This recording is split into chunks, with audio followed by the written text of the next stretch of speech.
And welcome back to the Profile Pod. I'm your host, Double A, back for another spectacular episode of the pod. Thank you so much for tuning in wherever you're tuning in from. If you're on the video, if you're on the audio, man, the bottom line is you're here, and that's all that matters. So thank you so much for supporting. Thank you for everyone liking, following, sharing, subscribing on Instagram, on social media, showing the love. I really appreciate it, guys. We got a very, very cool episode in store for you tonight. We have a very special guest, man, because this is the podcast that brings on individuals doing extraordinary things in life to inspire us all. Okay, and this gentleman has been doing stand-up comedy for over 30 years. I've been a huge fan of his for since the 90s. And he doesn't, I don't know if he knows it or not, but like I said, man, this guy's a huge inspiration to me. And if you're a stand-up comic or aspiring to become a stand-up comic, this is the episode for you. Because not only is he funny as hell, but he's going to share some insight on becoming successful in the business. I mean, because I have a lot of respect for stand-up comics, man, because to do that, what they do, man, takes a lot of balls, first of all. It takes skill. It's an extremely rare skill to do that, man. So without further ado, ladies and gentlemen, please welcome the legendary Los Angeles comic, Willie Barcena. Willie, what's up? Welcome. What's going on, bro? Thank you for having me, Double A. Appreciate you. Oh man, the pleasure's all mine. Are you kidding me, brother? Thank you for being here, man. And we were able to make this happen. So thank you, man. How's everything going, brother? Everything's going great. Always, I have gigs all the time. I'm working. I'm doing what I'm doing what I love to do, which is I think that's half the battle in life, right? Doing what you have to do, doing what you love to do. Mm-hmm. And so when people ask me, how my life is, it's just it's a great ride. How's that? It's a great ride, man. So. Yeah, absolutely, man. And man, you've been in the business a long time, Willie. And I've seen many of your specials. I've seen foot clips, and if anybody knows how to become successful in this business as a stand-up comedy, it's you. It's well, you know what, bro? I've said it before. On other shows, man. I feel like I'm an old Dodger guy, right? Back in the day, bro, you had the team that I watched, was the Ron Say, Steve Garvey, Davey Lopes crew, Reggie Smith, and I always saw myself as, Steve Garvey, bro, was known as the man, right? Then you had Reggie Smith, who was the power hitter, and then you just had some. I always saw, you ever notice Bill Russell, the shortstop for the back in the day? He was just consistent. Like, there's really nothing glamorous about Bill Russell. There was not, and I kind of see myself like that, bro. Nothing glamorous. I'm just consistent. I hit 270 every year. Maybe hit 12 home runs. Enough to stay in the game. But which is what I like, bro. It's funny. The people say that you manifest what you want, and I believe I manifested this because. I remember when I first started comedy, bro, and we're talking like 1990. I think was the first time I ever got on stage, 1990. And I remember thinking, man, all I want to do. I remember thinking, like, even dreaming like that as I was going to this comedy club. Man, my dream is to just get paid to do stand up, and it wasn't like the other cats. I remember Mencia back in the day, and even George, man, they would think big. They're like, I want to be the best. And I just used to think, I just want to get paid. Leave me alone. I'll make my money, pay my bills. And subsequently, bro, I've had a great career. I mean, I put my two kids through college with stand-up. I put my wife, we're separated now, but I had put her through college, which, it was just a consistent work ethic for me and a consistent work coming in. So, yeah. No, and going back to your analogy with the Dodgers, Bill Russell, man, that infield, I mean, they stayed together for 10 years or something? Yeah. So that goes to show me that consistency, man. No, for sure. And success. then, if you have young comics out there, man, they are, there's a lot of good comedians out there, and there's a lot of bad ones. A lot of bad ones. And I believe the reason for a lot of bad ones, man, is that they're in a hurry to be famous. And art, any kind of art, whether you're writing a song, whether you're writing poetry, whether you're painting, whether you're building furniture, and a craftsman, you can't hurry anything. You're gonna make mistakes. You're gonna fall, and those things are those are the things that give you character. Those are the things that enrich your art. So for you comics out there that are such in a hurry to be famous, I get it, man. There's people that want that. Put your heart and your interest in your craft, and let the other things follow, man. That's the best thing I can tell young comedians, so we can keep from having a lot of bad comedians, because I see them, right? You can't help but see them when you're scrolling on Instagram, and I'm like, what the fuck, man? Come on, kid, right? Unbelievable, So, man. I brought that up because you said if there's any people that want to be comedians, I give them a little unsolicited advice, I guess. Yeah, no doubt. No, I mean, I can use that, man. I mean, that's I'm an actor myself, and too, but like that's a great point, Willie. Absolutely, man. Because I think, sometimes I want to shortcut stuff. Yeah. I want to be successful. I mean, of course. Yeah. But like you said, man, you gotta put in the time. You gotta just focus on the art, and you're gonna make mistakes, and those mistakes are gonna build, like you said, build that character, and teach you those lessons, man, that you need. No, I believe that, man, and I think that, like I said, the good comedians. When I see a good young comedian, I can tell this guy works. This guy works, man. Because you can see it. It's almost like when we're going back to an athlete. You can see what athlete was training when nobody was watching, and what guy was just faking it. Yeah. So, And what does that look like for a comedian, man? Do you mean like writing, or just writing? Definitely performing? writing.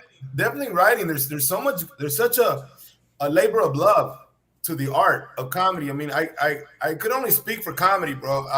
Acting, man, I'm telling you, bro, only in the last 2 years have I really grown a real love for acting. Although when I was a young comic, I was on Moesha. I did an episode of Moesha. I did an episode of the Wayans brothers.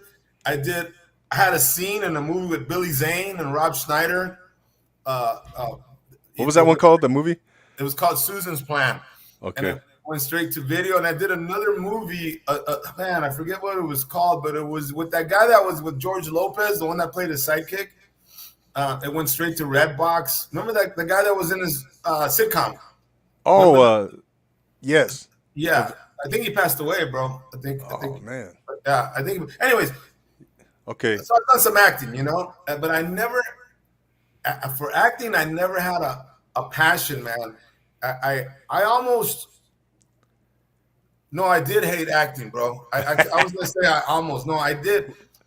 And as you get older and you take inventory on yourself, and I would you do some soul searching, and I try to figure out why I had this loathing for acting, and it really came down from being abused as a kid. Like I blame, those feelings that I had for the way I was raised, because I was beat down like a dog, bro. I mean, I was beat more than a dog that you would see get beat and you would like save them or cry, bro. But I was the only difference between me and a dog is that I'm, fucking human being. Yeah. And so this person who I have to call my mother, because I guess that's what the bitch was. But she was very abusive, man, and it stayed with me. And she was very controlling, right? You know what I mean? Like super controlling, bro, and super. So acting, as you know, bro, you have to deliver your lines at a certain spot, right? You have to wear what they tell you to wear, right? Yes. Yeah. And everything is controlled, man. In an act, everybody thinks, oh man, look how free this guy is. No, he's not free, man. He's got to hit his mark.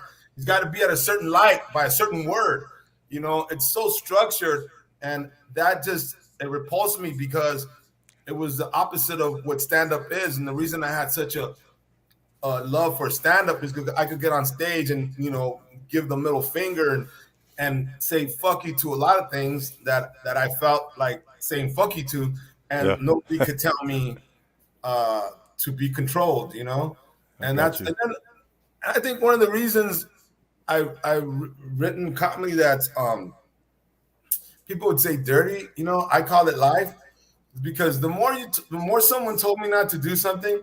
I'll give you an example. Before we started this, you know, when we're off camera, you brought up a joke about religion, right? Because I've done so many. And the reason I've written so many is because people tell me don't write about religion. So I'm like, fuck you. You're not gonna tell me what to do. Now I'm gonna write 50 jokes on religion, you know, or don't write about race, or don't write about this, or don't. I'm like, no, man. This is the only time I get to be me. The only time I have freedom as a person, the only time my spirit felt free, bro, was on stage. And that's why I get so mad at when I see comedians that steal material. I'm like, what a waste, man. You had such a great opportunity to be a free soul, but you exchanged it for some laughs that aren't yours, where you could have opened up your heart and grown as a person, but now you're not going to grow because you're just being a karaoke comic singing somebody else's feelings. Wow. So, yeah, man. Well, that's you talk about acting, man. I know I went a little bit to the acting and the comedy, but no. Now that I'm good friends with. You know, I'm gonna sound like a 100% name dropper, but we came up together in 1992. Man, was when I first we did a room together with Emilio Rivera. Okay. Who's in the Mayans, and he's a good friend of mine. He's a guy who lately, in the last couple of years, and I've known him for a long time. I coached his nephew in baseball, bro. You know, when he was a kid. You know, his nephew's like 26 now. I coached him when he was 11. And he used to come to the games. That's cool.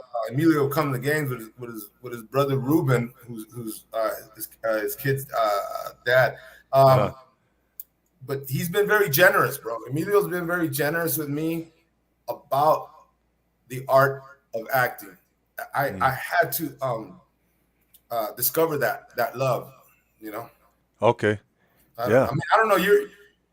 I don't know how you felt about acting. I mean, you have a passion for it, but I mean, maybe ours was different. But I mean, how was your passion for it? How did it? Did you just have an instant love for it?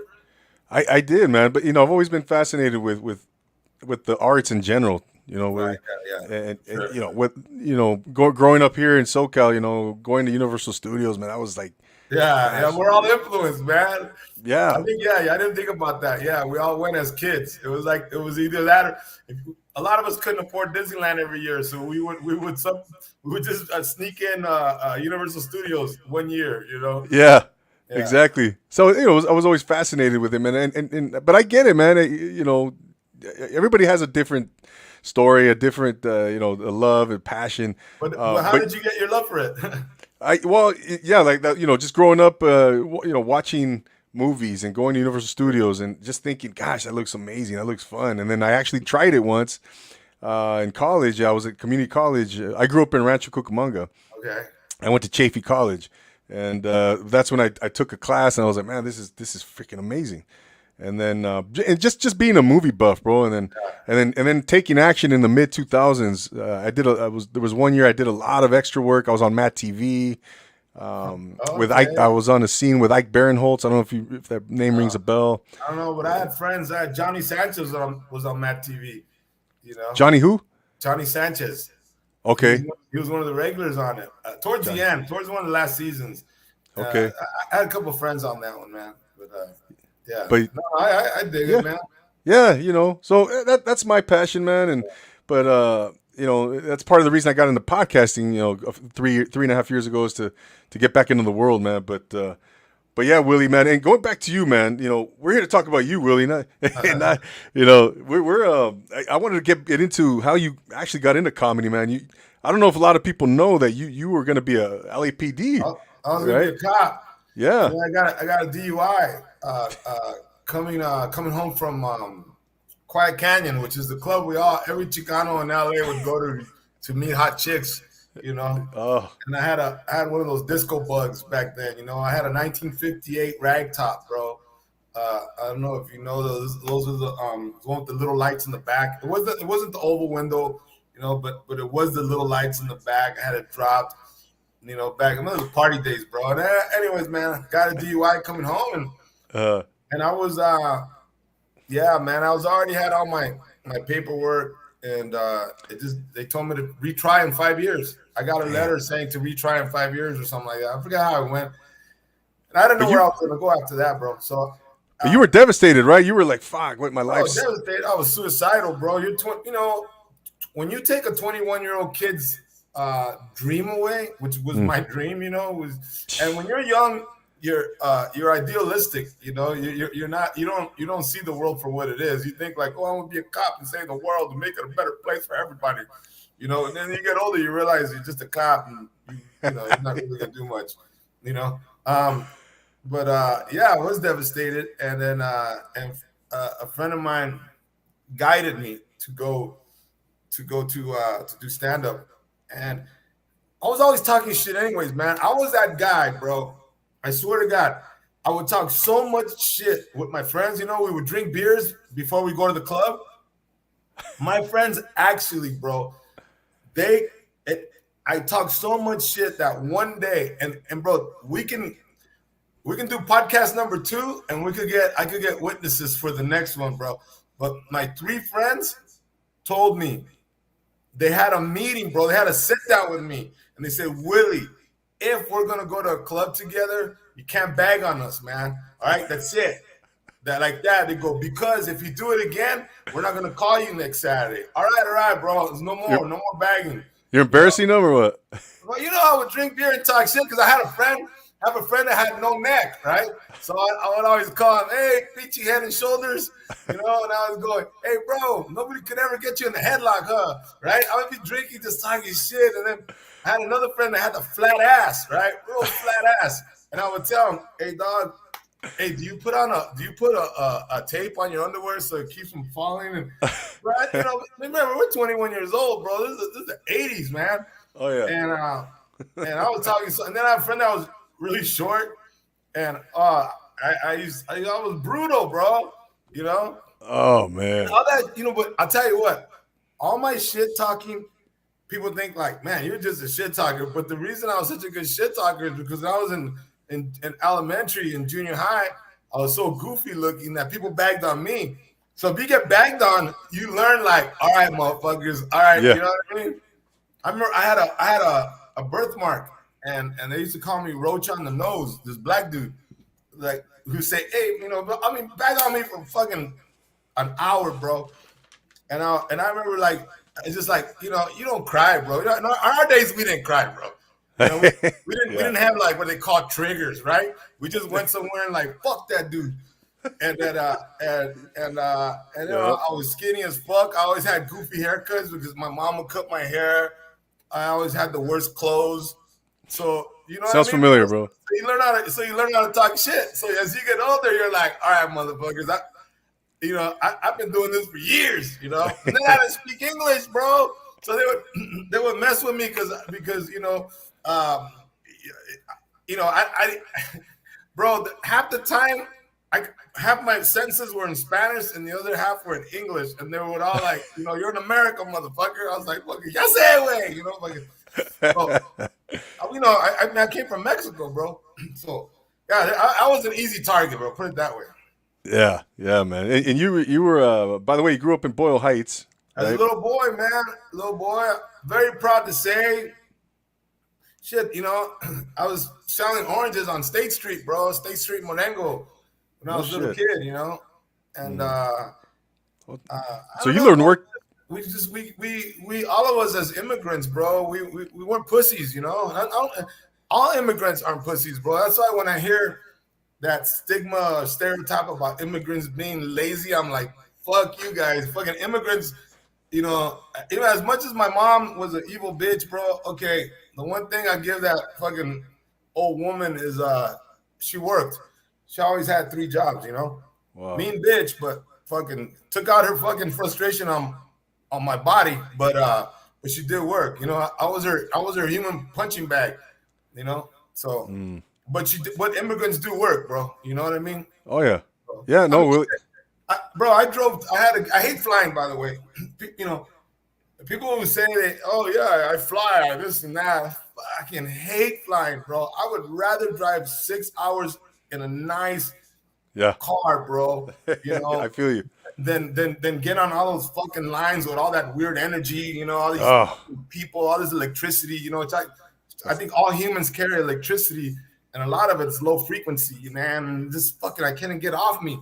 So when I drive, man, especially if I go towards San Diego or San Francisco. uh-huh. Anyways, what I'm trying to get is, man, I pass by these fields, you know, where the Mexicans, the farmers are working, and they're like, God damn, bro, they're bending over backwards, and they're just not moving, bro. They're just working with them, and I'm like, what motherfucker in this world, in this country, could say those people are lazy, bro? My back hurt just watching them. You know Yeah. what I No mean? doubt.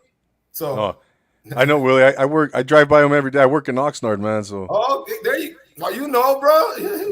I know, man. I know, no doubt. You know, and like you said, yeah, my parents are immigrants too, man. So, but the point here, I think, is you learn work ethic early on, man. You work your Yeah. ass off early on, and I think it translated over.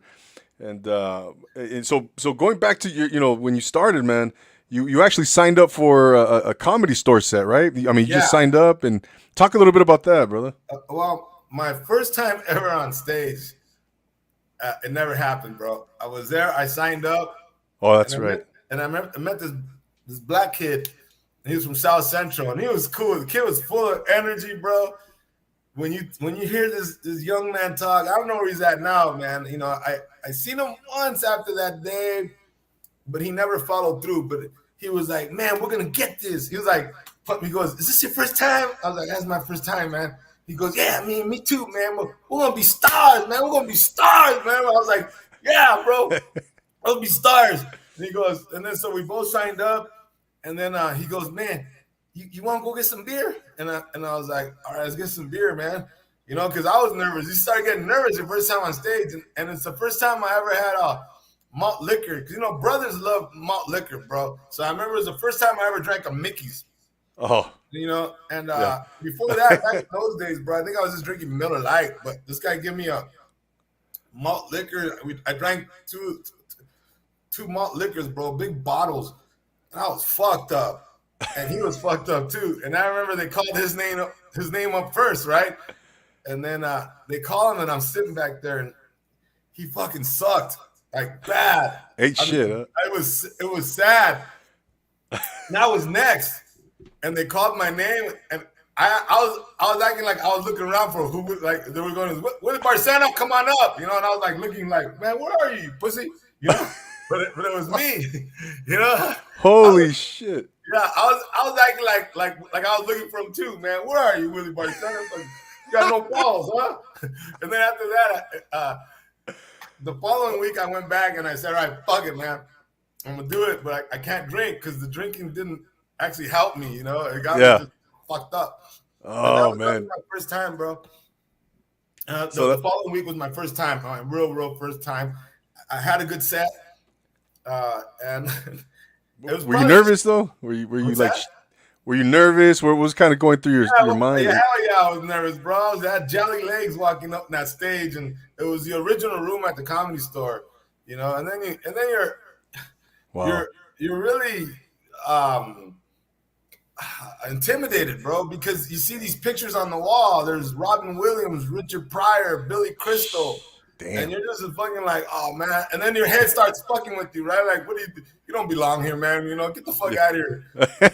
Get a real job. Stop fucking. Your mom was right. Yeah. You know? So finally, anyways, bro, I did it.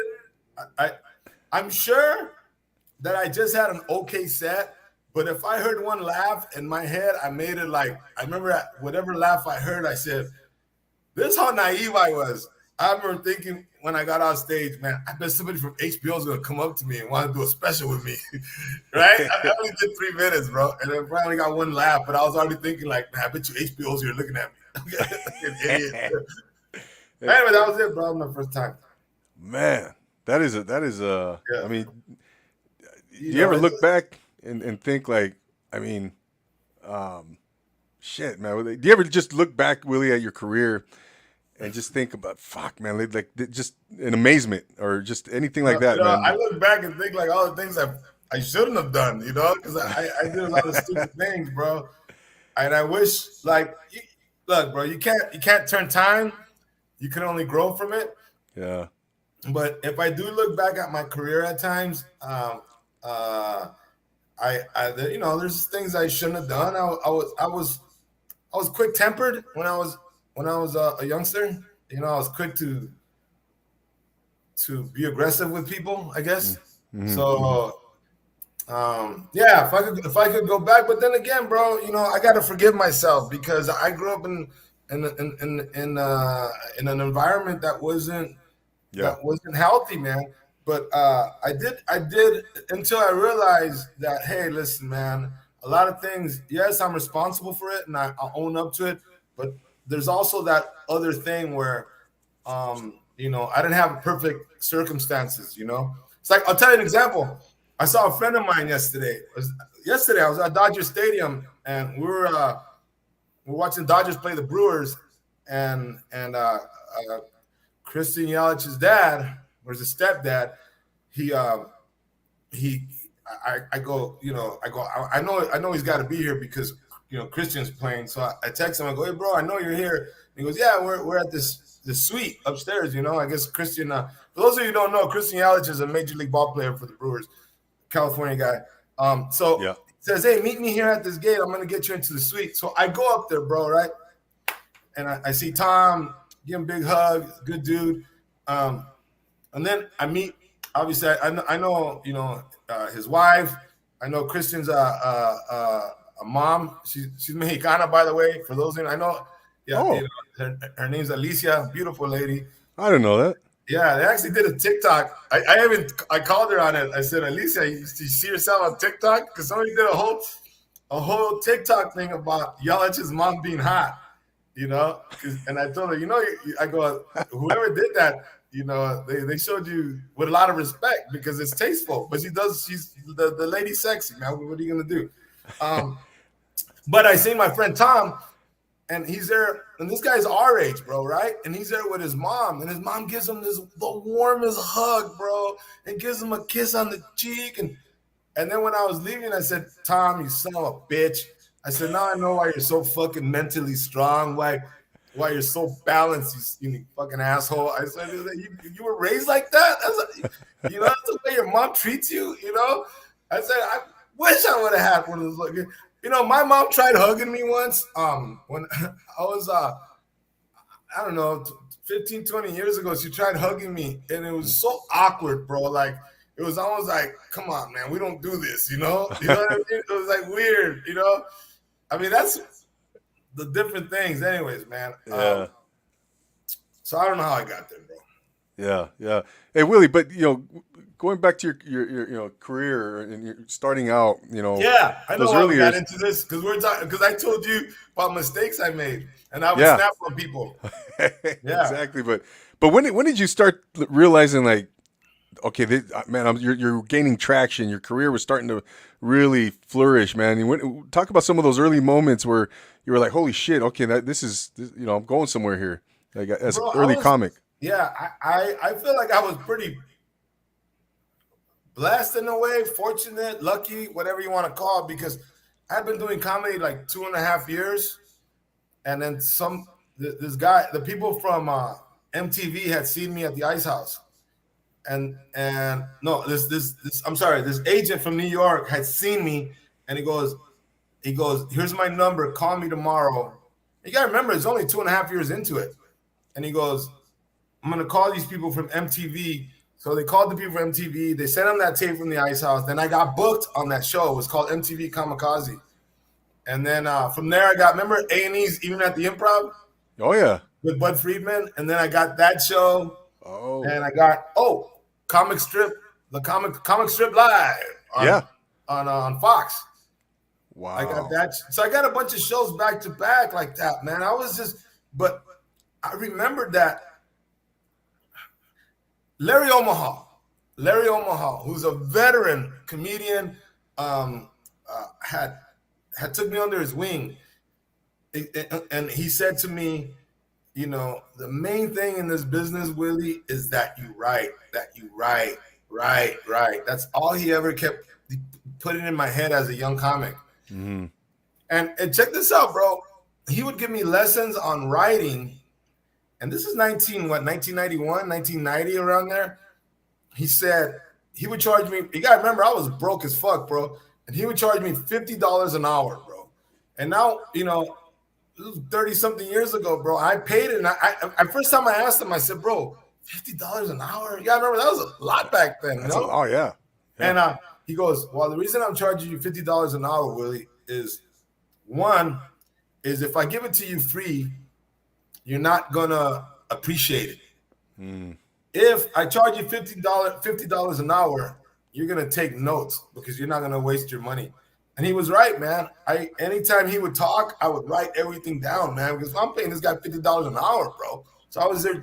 And then it's funny. And now when a young comedian wants me to help him, I tell them the same thing. I'll charge you $100 an hour. You can see the look on their face like, fuck, $100 an hour. I'm like, fuck you then, bro. You know what I mean? You know what I mean? You have to give up something to get what you want. And $100 is nothing for something that's going to give you a career.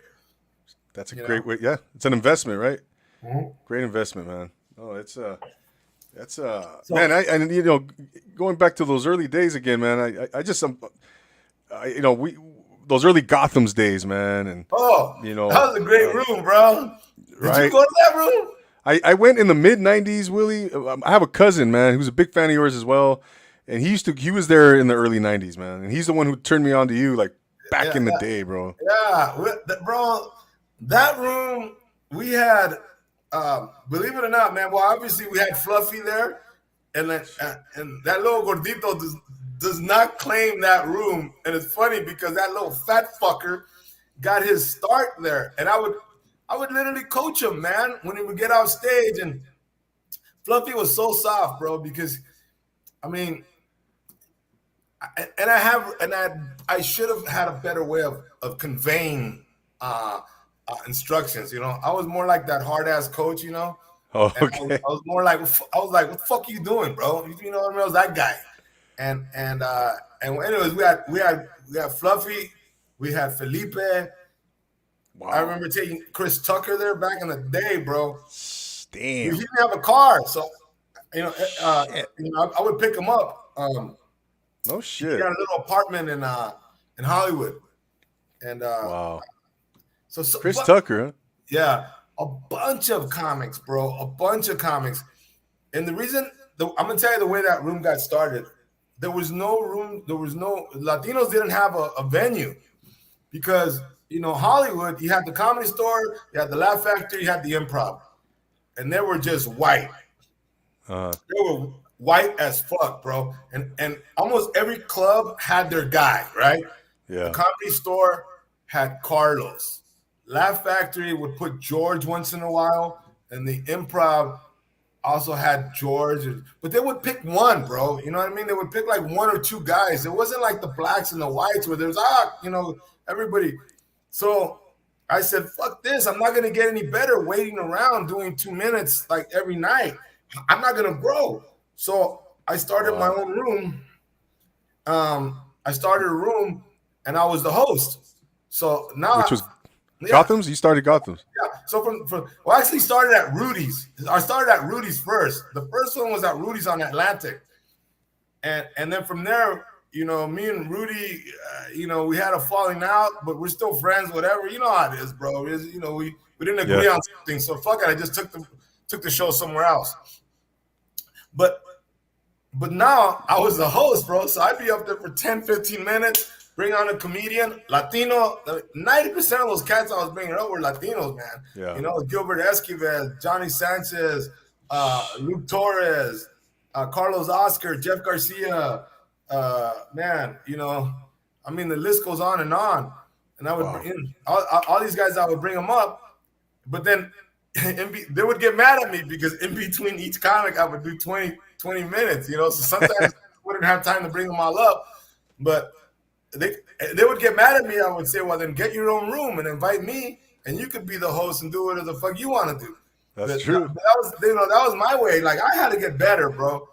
And so that's how those rooms started. And it's crazy because the Latino audience wasn't you had to train them to be a comedy audience. Because remember, back then there was only like, you know, 1 or 2 Latinos, whereas the blacks had many, bro. The whites, forget about it.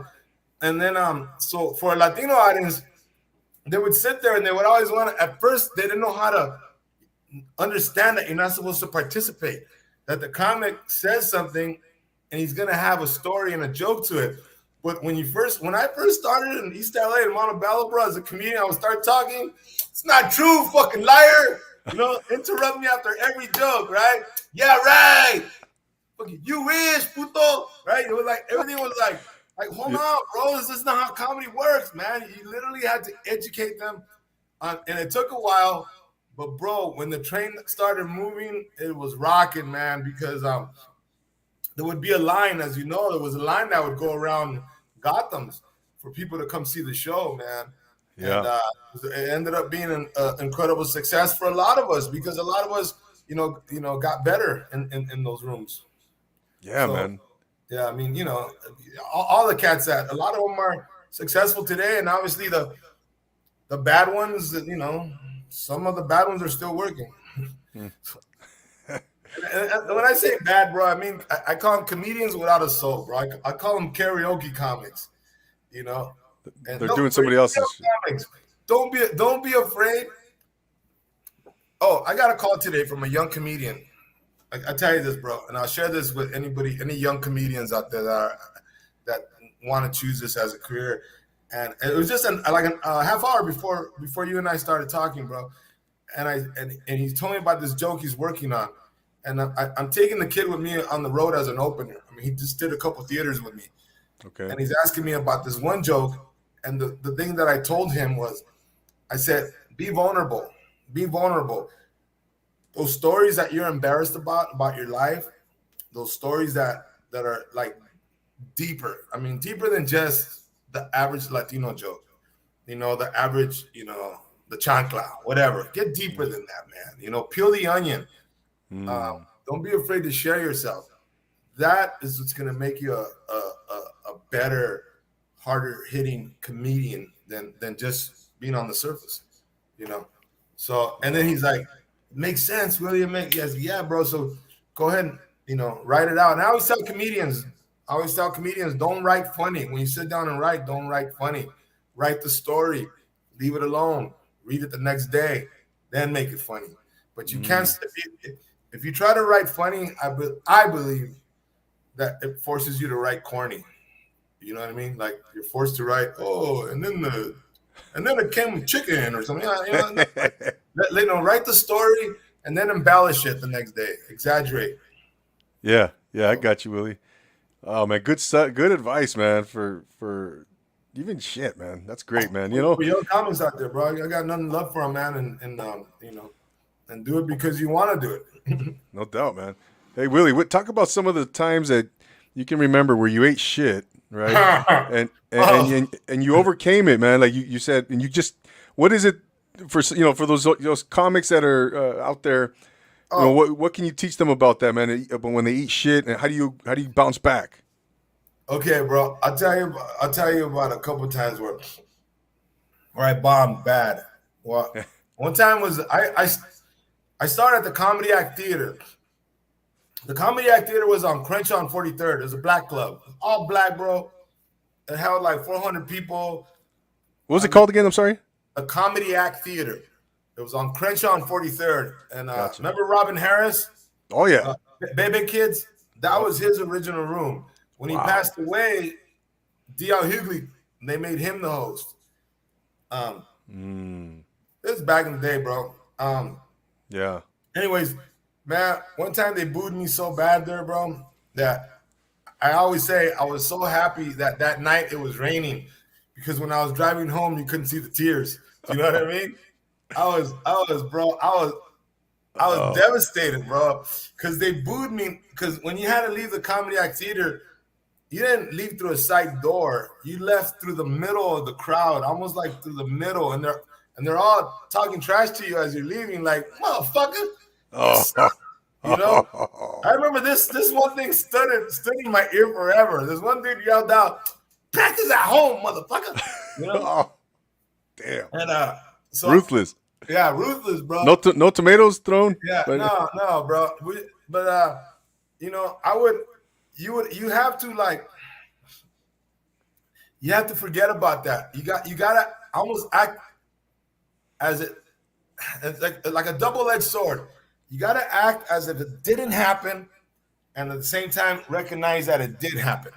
It's weird. It's a weird dynamic, huh? It's a mix weird there dynamic. because you have to forget about it because you can't go on stage the next time Yeah. looking defeated, but also you can't go up there making the same mistakes.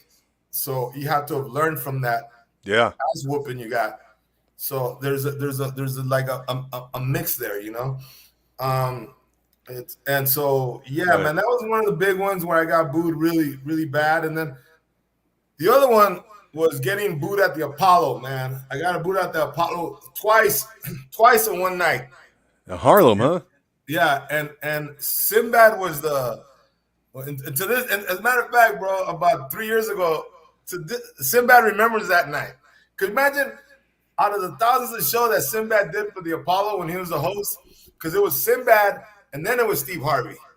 Oh, You know, that's right. Sinbad was the first host, and then Steve Harvey took over after that. So I was there when Sinbad was there, and he remembers, man, because he remembers a skinny little Mexican kid coming out, and my opening joke was, "Hey, black people, you know why I don't like you?" That was but they didn't let me finish, bro. As soon as I said, "Hey, black people, you know why I don't like you?" Oh, bro, they booed me so hard, Oh shit. and bro, it was deafening, the boos. So I get to the side, and Sinbad's like, "Bro, you have to say, black people, do you know why I love you? You gotta change it, man." I go, "I know you're funny, man. I'm gonna tell these people to give you another chance." See, when then the street shit kicked in, you know, and I was like, "Fuck these motherfuckers, man. They're not gonna change who I am as a person. They're not gonna change my joke." Yeah. So Sinbad calms the audience, right? And he tells them, "Look, you gotta give this guy a chance, people. Come on, man. We won't give him another chance." And they're like, "Yeah, we'll give him another chance." So they stood quiet. "You guys ready? I'm gonna try this again." And everybody's like, "Yeah." I come out, he gives me the mic, and I go, "Hey, black people, you know why I don't like you?" Hey, bro, they booed me. So it was a fucking mean. Oh. It was a probably one of the longest nights of my life, bro, because back then I barely had enough money to fly to New York because the Apollo doesn't put you up. The Apollo doesn't fly you in. They just give you the opportunity to be on television. So I remember flying up there, bro. I didn't have any money for a hotel. So okay, think about this. So I get booed. I get in the train after the show with the people that booed me. They're in there on the A train on 125th Street, and they recognize me, right? And they're like, "This is that motherfucker right there! Oh shit!" Right? So I'm sitting there, bro. I'm like literally sitting down, bro, with my head down, and they're all going, "That's that motherfucker right there!" And then, bro, like I'm talking everybody. Thank God back in those days there was no TikTok or fucking Instagram because I would have been a fucking meme for life. And so then from there I went to the airport, bro. I went to JFK or LaGuardia. I don't know which one of the two I went to, but I know I didn't have money for a hotel. I just had my plane ticket back.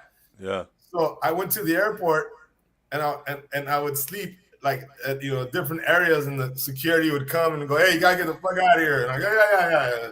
And then I would go and try to sleep somewhere else, and that was as rough as it gets, bro. But Damn.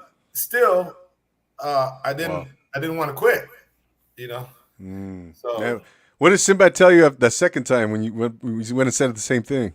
he didn't talk to me, bro. He didn't even talk to me. He was like, "Fuck this guy. Look at hard-head motherfucker." And then my friend, a friend of mine owns a comedy club in Pleasanton, California. It's called Tommy T's. And Tommy, the owner, is good friends with Sinbad. And I forgot how it goes. Okay. Oh, I know how it was. I was having breakfast with Tommy. And then Tommy was talking to Sinbad.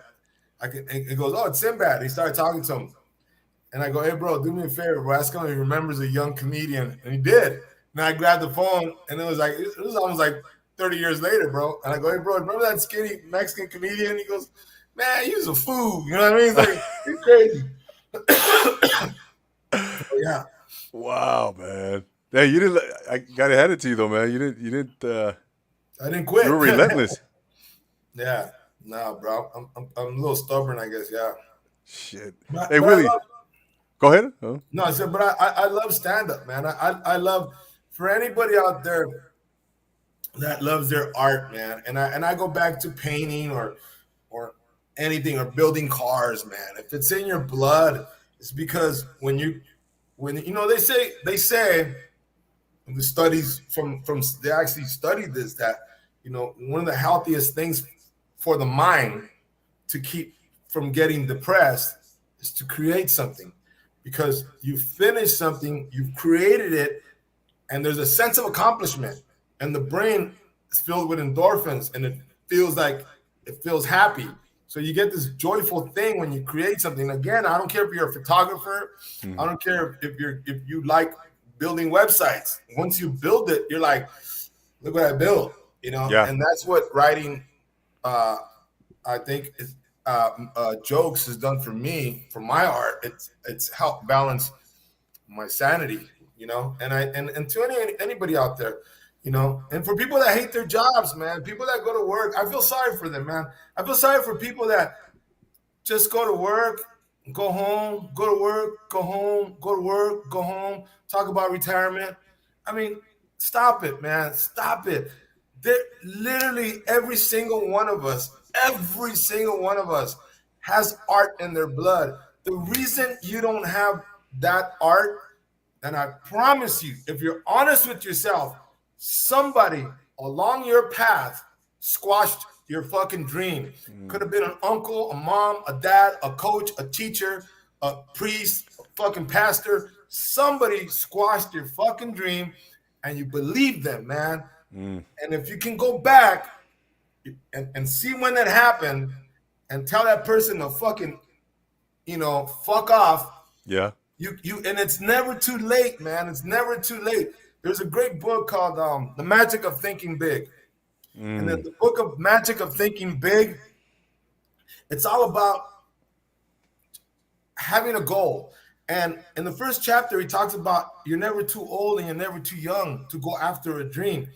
And one of the examples they have is of the guy who wrote the book, the King's Speech. Remember the king who stuttered? Yeah. The guy who wrote the movie, the guy who wrote it, won Academy Award for best writer, right, or best script or whatever.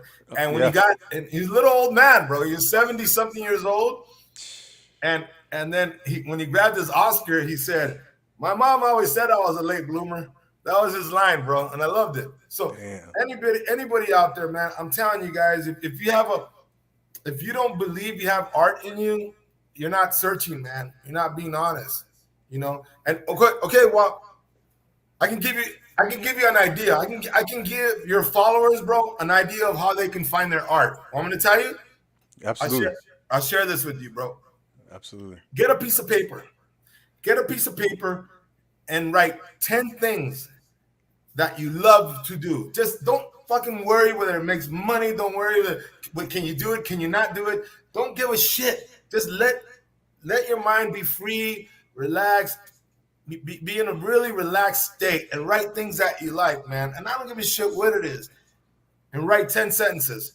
When you're done, in those 10 sentences is your love, is your passion. Just start. Which one do you really want to do? You break it down to 3, and then you can break it down to 2 and break it down to 1.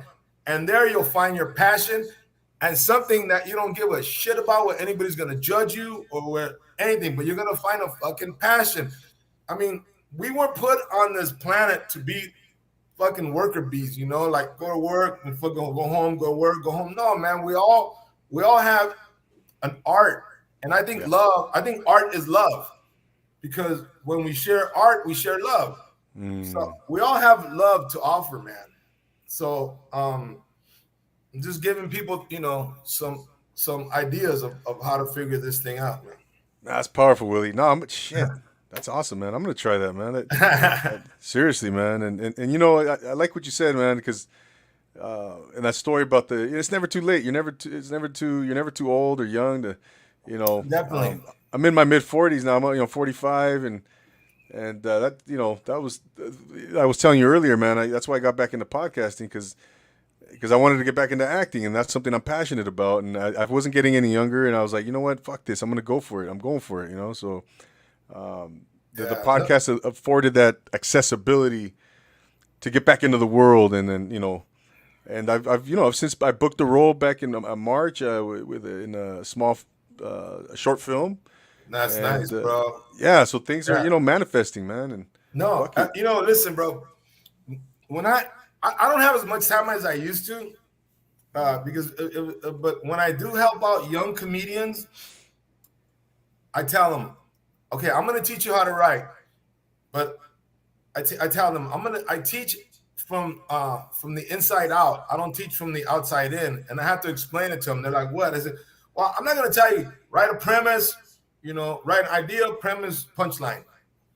I said, first I got to find out who you are. We got to find out who you are. So now I got to go inside. We got to go inside of you, so I can find out, you know, what are the things that you can talk about.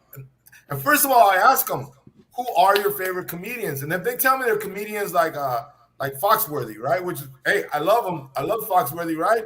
Hey, you can be a redneck, right? If you want to tell jokes like that, that's great. But I can't teach that.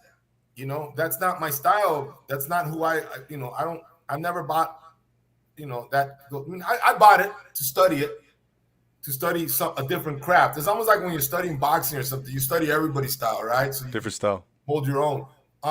But it's really not my style, you know. But if when I really started studying the craft, man, I got into the first one, like we all did, was Richard Pryor. And then you find out that Richard Pryor and George Carlin had a lot of similarities. And then you find out that George Carlin and Richard Pryor were influenced by Lenny Bruce. Wow. So I started studying those cats. You know, those were like my 3 guys that I would study but the main thing for us to be able to write about yourself, you got to be able to see yourself like how you are, you know. You got to see your flaws. Like if I tell a joke about me drinking or me arguing with my kids, I got to be honest about the joke, you know. And if it doesn't make me look in the best light, you know, it's okay. You got to be vulnerable, you know. But the joke's gonna be there, you know. And Richard Pryor wrote that joke about shooting the tires in this car. Remember that? And when his wife wanted to leave and he shot it with his gun, bro, he's not looking in his best light. He's got a gun. And his wife is right there. That's making. I mean, if you really dissect that joke, man, that's fucking kind of a scary moment. Yeah. But you got to be willing to put it on stage and somehow find the funny. So I always tell comedians, you know, it's okay to heal. It's okay to start fighting. And I always recommend a book called "You Can Heal Your Life" by Louise Hay.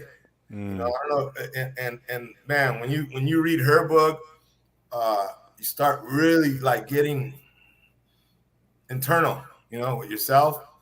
I mean, I always tell people to read books about self to get you to be a better writer. You know, like another one I recommend for anybody is The 4 Agreements. you know, Oh yeah. by Don Ruiz. You read a lot, huh? Yeah. So, anyways, man, it go art and self discovery goes hand in hand, man. I believe. You know, obviously there could be someone here and they'd be like, "Nah, fuck you, Willie. You know, you're kind of weird," but no, that's how I see it, bro. Yeah. No, that's great, Willie. And hey, I can tell you, like I said, you like to read. A little bit. Not a big reader. I do read, you know, enough to where I know I was damaged, and I know that if I didn't look for answers, Mm. I was going to not have relationships that I have with friends, and especially my three sons. If I did not become a flexible minded human being, I would have no relationship with my sons. Mm. And because of me getting rid of a lot of that, not getting rid of, but understanding that stuff, I became a more approachable person, I guess. You know, with my sons, and Uh-huh. even my ex, bro. We're separated, but it's funny, man. In a weird way, we're like, you know, we're not. Closer. Why? I guess she's always been nice. I'm just not the asshole that that I was for a long time. Mm. But I mean, this didn't happen overnight, bro. You know what I mean? This is you work at it, man. You have to chip at it, chip away, chip away, chip away, and then you fall back. That's why I wrote that joke about Mike Tyson, because I'm a big fan of Mike Tyson, and to see Mike Tyson's growth from where he came from, they were the beast that we used to watch. He was fucking scary to watch, and now he's like this guy in harmony, and he Yeah. shares all these fucking messages about love. And then, like a couple months ago, he fucking slapped the shit out of some guy on a plane. Remember? And I knew, like, I know that Mike Tyson was thinking, like, what the fuck, man? I'm back to I'm back to the beginning. But it doesn't. I don't know. Hey, it happens, man. I relate to that. You know. No doubt, man. No doubt. Hey, you were on the tonight. Were you on the Tonight Show with Leno or With Leno, Carson? bro. Carson. With Leno, I was on with Leno a bunch of times, man. You know, Okay. Leno. He was a good dude. He was a good man to me. Very gracious to have me on his show as many times as he did, man. I was honored, man. I was like, uh, it was just something unbelievable for a young comic, man, to come back that many times and to have his respect, as a Yeah. comic. Yeah, Yeah. man. No, it was amazing, bro. No, I tell you a story which just to show you. I remember I think it was my second Tonight Show or third. I remember I did the Tonight Show. Uh, uh, uh, what's it say, bro? Man, forget it, bro. I'm gonna go somewhere to decide on Go ahead, bro. yeah. I usually don't edit myself, but I just don't want to tell that story. Oh shit. Okay. Yeah, yeah. I usually No. don't, bro. I'll tell you a great I have a lot of them, bro, for the Tonight Show. Go ahead. You Go ahead. know? I have one where they had somebody on the show. There was so many guests that they took all the dressing rooms, right? And then they didn't have a dressing room for me. And some of one of the producers comes up and says, "Willie, you could use Jay Leno's dressing room to change, right? To shower, because I used to like to shower so I could feel fresh, right? To bring my bag and my clothes, Oh no shit. Okay. So he had this shower with four like see-through walls, like kind of almost in the side of his dressing room, where it's like in the middle of the room. And they go, okay, here you could get ready here. And I remember such a young comic, bro. I was taking a shower thinking, oh shit, man. I wonder if Jay Leno's gonna walk in and try to scrub my back. You know what I mean? Like, hey, welcome to Hollywood, kid. Oh shit. Yeah, bro. But no, yeah, That never happened. No. No, I'm kidding, bro. It didn't happen. No, but I remember me as a young comic thinking, like, how when we were young, we hear all these stories about Hollywood. Well, you know what I mean? So I was thinking, like, oh shit, maybe this Right. is it. This is it. Yeah. Yeah, exactly, man. Like Leno, don't do this to me, bro. Fuck, man. Here's Yeah, your imagine this is your initiation or yeah, some sort. yeah. Welcome to Hollywood. Yeah. No, no, bro. Jay was a good man to me, man. Oh wow. There's like three guys, man. No, I gotta say five guys that I actually owe my career to because they when I was drowning saved me. Jay Leno was one of them, Wow. and Bud Friedman's another one. Bud Oh, Friedman, a lot of people don't know he used to book a lot of comedy clubs, and because of him, and the reason I say that because I used to get in trouble all the time, for fighting. I used to fight at the comedy. I was like the only comedian that would fight hecklers, like other comedians would heckle back. I would fucking start fighting, I'd be like, all right, motherfucker, I was an idiot, man. holy I shit. don't even know why I would do that. I'm not even a good fighter. But Uh, Bud always forgave me. He always, which you know, mm, she shouldn't have. He didn't have to. He could have told me to fuck off like a lot of clubs did. But for some reason, Bud understood me, man. I remember him taking me out to dinner and talking to me and he understood. Like, see, a lot of people don't know Bud Friedman was he was actually a tough guy from New York. He jumped off the planes in World War II. wow. And he's older now. I know he's a lot older. He's Yeah. been retired for like 20 years now, but he was a good man to me, man. He many times that man could have fucking fired me, man, but he would just he would just send me letters, man. Stop acting like an asshole, Willie. Yeah. You know. So yeah, there's a few guys like that that forgave me for my stupidness, man. Wow, man. Yeah. Yeah.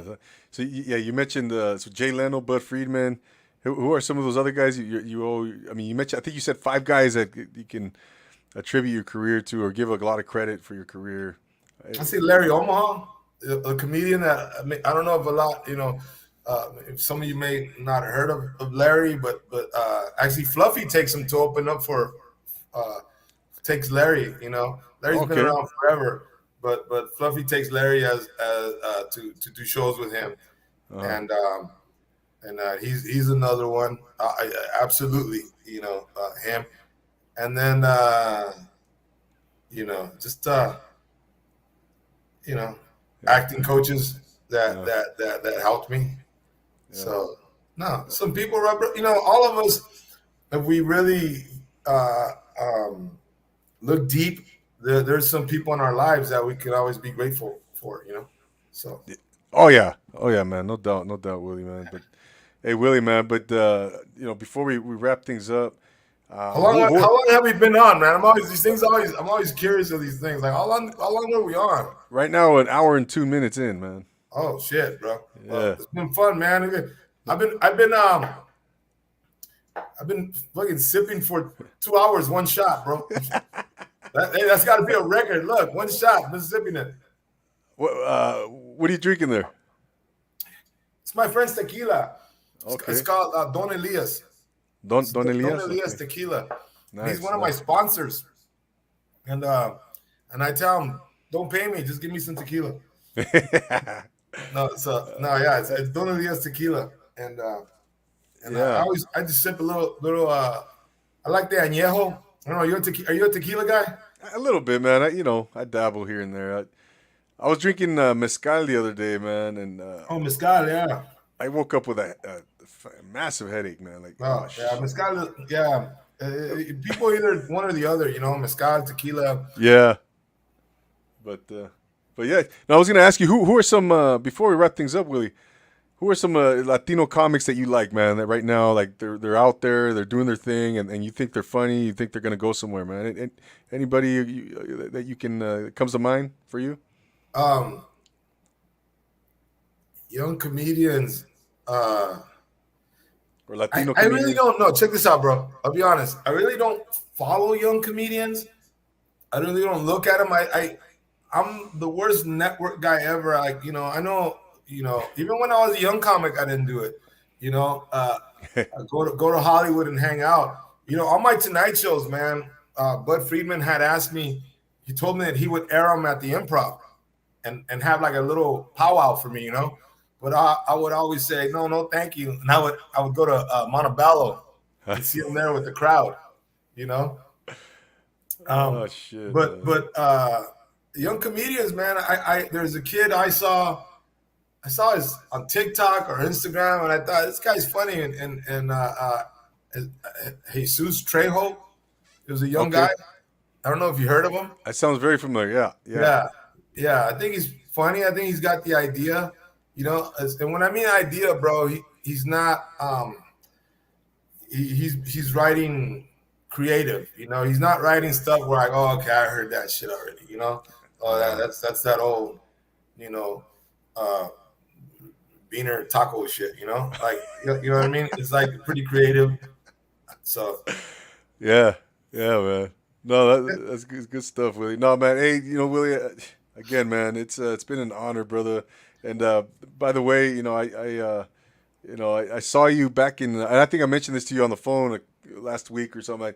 My wife and I went to see you in San Bernardino, man. And the summer, okay, like August, is actually probably like 10, 11 years to the day almost. I think that, like could have been the day, man, because it was a Friday night. I remember it was like August 25th or something, man, and it was a great night, man. And were we filming? Was I filming or we were just a show? I believe you were filming, man. It was a special, and Okay. I don't remember the name of it, but Was it a few comedians? no, it was just shit. If anybody, I think it was one opened up, man. But Okay. I want to say I was all you though, man. It was like an hour Okay. special. Okay. Yeah. I think it was my special. I think that was yeah, it was my Showtime special. That I think you went to, bro. That's Yeah, crazy, man. man. Well, I'm glad you liked the material. I know I did jokes on religion on that one, Yeah. right? No, Yeah. yeah, man. No, hey, Willie, man. I want to say this, man. This is an honor for me, man. This is a milestone for me, man. And I want to thank you for coming on, man, because I've been doing this, almost 4 years, and it's just I've been a big fan of yours, man. And I appreciate I that, brother. Thank you so much. And it's because of cats like you, man. And like my audience, I always my audience is like I've always said I've never had that audience where like we're huge, bro. But my audience is loyal, man. If I go to a comedy club or a theater, it's not gonna be a 10,000 seater. It's gonna be a 600,000 seater, and my audience is fucking. They know they're not gonna hear bullshit. You know what I mean? They're gonna know what's been happening with me. You know. that's So what as you know, bro. So that's thank what I you, man. love. I'm very honored that you like my work, bro. So I want to thank you for having me, and I wish you nothing but success, man. Keep doing your thing. Keep sharing, the different people that you know in your life with your audience, man. Absolutely, man. Absolutely, I'll do that, man. And I love all the the gems you dropped on this, man, and a lot of lessons learned tonight, man. And thank you. And if you could do me a huge favor, Willie, Yeah, bro. if you could give my shout out to my cousin Jose, big fan of yours since the early '90s, man, the Gotham's days. Just give him a quick Oh, shout hell out. yeah, bro. Hey, Jose, what's up, bro? I'm here. Wish you were part of this, man. We'll get 3 little pictures next time. We'll all shoot the shit together. And number love. And those days were fun, bro. All right? So, mad love, bro.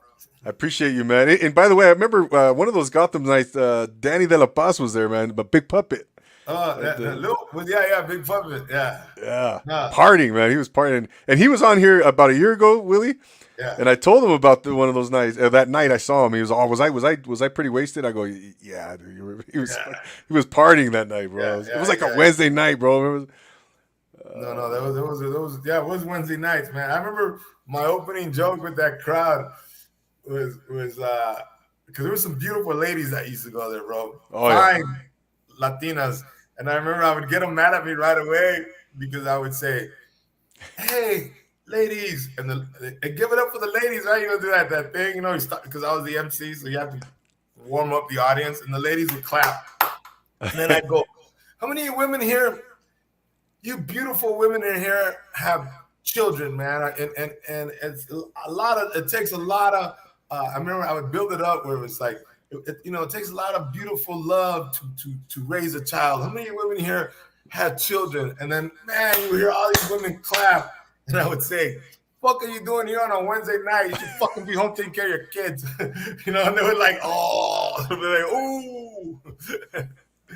But, yeah, it was fun, bro. They knew I was playing. But I love that was one of my go-to lines. Oh, good stuff. Hey, Willie, man, where can we find you, man? Where can the people find your work? Where can they connect with you, man? Yeah, listen, man.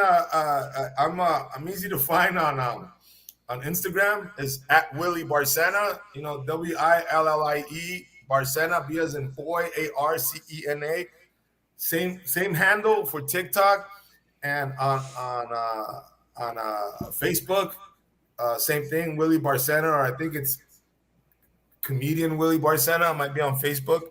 And I apologize for not having that one correct, but I'm easy to find. And I hope you guys, some of your fans, become some of my fans. You know what I mean? Absolutely. Likewise, man. Likewise. And yeah, go check out Willie Barcena, ladies and gentlemen, man. He's got a nice Instagram page. It's funny as shit. If you're ever looking for a good laugh, just go to Willie's IG page, and there's always something there for you, man. A good laugh. So, Willie, once again, man, thank you so much, bro. It's been an honor. It's a privilege, and I can't thank you enough, brother. And we'll bro. talk soon. All right, brother. Hit me up. Text me like we talked about. All right, text me that info. There it is. Absolutely. There it is, man. Ladies and gentlemen, go check out Willie. Legendary comedian extraordinaire. Go on YouTube. You can catch all his old stuff, man, and future stuff as well. So we'll see you guys soon. Thank you so much for tuning in, wherever you're tuning in from. I'm your host, Double A, for Willie Barcena. I'm here. We'll be back next week for another episode of the Profile Pod. Until then, always remember to take it easy. Peace.